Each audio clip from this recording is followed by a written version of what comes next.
siguro ang napili namin ngayon, siya yung pinaniniwalaan naming magpo-post ng real threat.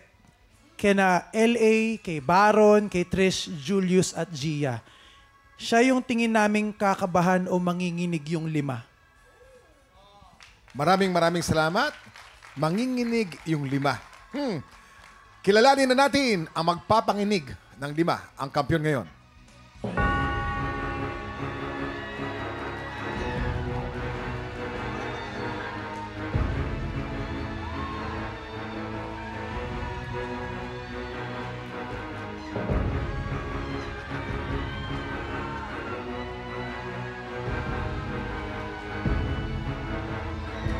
Donna, 13 stars!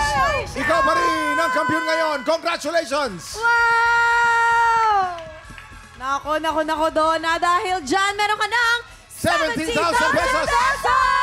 Oh my goodness! Donna, halika. Kamusta? Ano feeling mo ngayon?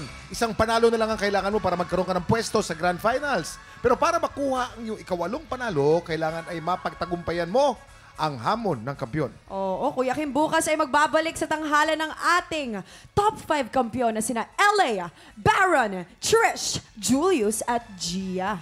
Ang tanong, sino kaya sa 5 ang hahamunin ni Donna para makaagaw ng pwesto sa Grand Finals? Totoo yan. At syempre, malaking hamon itong haharapin mo, Donna. Ready ka na ba?